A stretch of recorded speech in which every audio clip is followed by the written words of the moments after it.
नमस्कार। Solid state के इस थर्ड लेक्चर में हम लोग डिस्कस करेंगे एलिमेंट ऑफ सिमेट्री, सममिति के तत्व। क्रिस्टलीय पदार्थ को हम लोग डिफाइन करने के लिए अलग अलग हम लोग इसके टर्म्स है उसको डिफाइन कर रहे थे। तो क्रिस्टलीय ठोस पदार्थों को एक निश्चित आकार और आकृति होती है।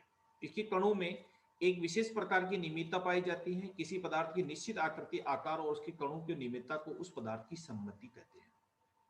क्रिस्टलीय पदार्थों को तीन प्रकार की सममिति पाई जाती है। सममिति में कुछ ज्योमितीय सक्रियताओं में किसी ठोस पदार्थ में प्रयुक्त करने पर निश्चित अंतराल के उपरांत वही आकृति पुनः प्रकट होती है, तो हम कहेंगे कि उस पदार्थ में सममिति है, सिमेट्री है। सामान्य किसी क्रिस्टल्स की सममिति को जानकारी के लिए अलग अलग चीजों को हम लोग डिफाइन करते हैं, उसको कहते हैं सममिति की तत्व। तो सबसे पहले आता है प्लेन ऑफ सिमेट्री की सममिति का तल क्या है। किसी भी क्रिस्टल्स के लिए सममिति तल एक ऐसी काल्पनिक तल है जो एक क्रिस्टल को लगभग दो बराबर भागों में विभाजित कर सकता है।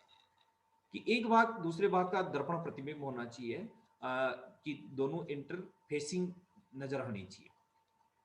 एक क्रिस्टल में काल्पनिक तलों को द्वारा विभाजित होता है, इसे सममिति तल कहते हैं। उदाहरण के लिए घनी क्रिस्टलों में 9 सममित तल होते हैं, इसमें 6 विकर्ण 3 समकोणीय होते हैं। इसको देखिए, हम देखिए एक घन क्रिस्टल है, एक फेस, ये फेस अलग अलग, तो सममिति तल मतलब कि ये एक इस तरह का एंगल है जिसके द्वारा हम इसको डिफाइन कर सकते हैं।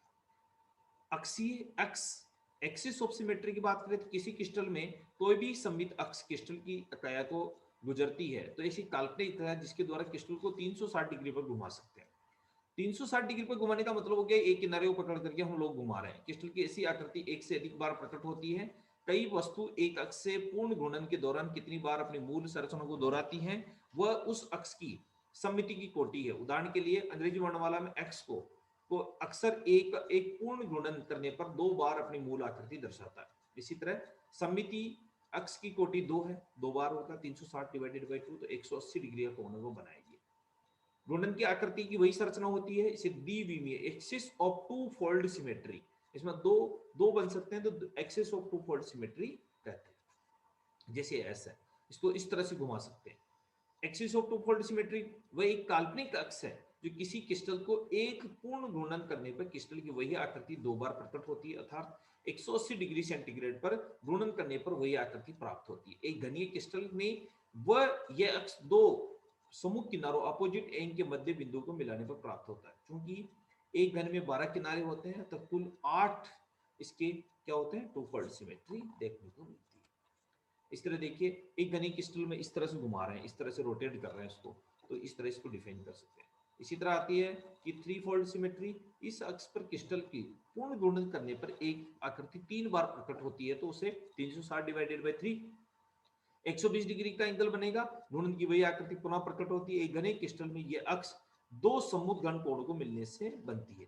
क्योंकि एक घन में कुल 8 घन कोण होते हैं, अतः उस घन को 4 चतुर्थ त्रिगुणीय अक्ष कहलाते हैं। इसी तरह से ये इस तरह का गुणन एक घन की त्रिगुणित सममित अक्ष। एक फिर आता है axis of four fold symmetry. इस क्रिस्टल का वह अक्ष है जिस पर क्रिस्टल को एक गुणन करने पर 4 बार उसके मूल बिंदु को दोहराता है, अर्थात 90 डिग्री का कोण बनाता है, तो 4 बार दिखने को मिलेगा। क्योंकि एक घन में 6 फलक होते हैं, अतः चतुर्कोणीय सममित अक्ष 3 होंगे, जिसको हम देख सकते हैं इस तरह से। देखिए इसके अतिरिक्त कि कोई क्रिस्टल अष्टफलकी भी हेक्सागोनल आकार का भी होता है, उसकी अष्टगुणित सममित अक्ष भी पाया जाता है। इसके अक्ष पर पूर्ण गुणन में 6 बार अपनी मूल अवस्था प्राप्त होती है, माने 60 डिग्री का कोण बनाता है। तो गुणन में आकृति इस तरह को हमें देखने को मिलती है। अष्टफलकीय संकुल के लिए इस तरह बात कर सकते हैं। सममित केंद्र, सेंटर ऑफ सिमेट्री, किसी भी क्रिस्टल का बीच का वो स्थान जहां से सारी जो फेसेस है उसको कंट्रोल किया जा सकता है। किसी क्रिस्टल के सममित केंद्र अपनी काया का मानी बॉडी का वो काल्पनिक बिंदु होता है जिसमें यदि कोई सीधी रेखा खींची जाए तो वो दोनों फलकों को बराबर दूरी पर काटती है। किसी क्रिस्टल की इस काल्पनिक बिंदु को सममिति केंद्र कहते हैं। इसे गुजरने वाली रेखा आमने सामने के फलकों की समान दूरी पर काटती है। एक घन क्रिस्टल को एक मात्र बिंदु की संभव है जिसे क्रिस्टल को सममिति केंद्र कहते हैं। जैसे सममिति केंद्र की बात करें तो उपरोक्त सममिति केंद्रों में हमने पाया कि घनी क्रिस्टल में 23 सममिति केंद्र होते हैं, जिसमें जैसे सममिति तल 3+6=9, सममिति अक्ष 3+4=, और इसमें कुल योग अगर इसका करें तो एक सममिति केंद्र को हम लोग डिफाइन कर सकते हैं। तो इस तरह से हम बोल सकते हैं कि किसी भी सममिति केंद्र को, और जिसको बोल सकते हैं कि सेंटर ऑफ सिमेट्री, जिसको बोल सकते हैं कि डाइगोनल, ट्राइगोनल और टेट्रागोनल सिमेट्री एक्सिस को हम लोग डिफाइन कर सकते हैं। धन्यवाद।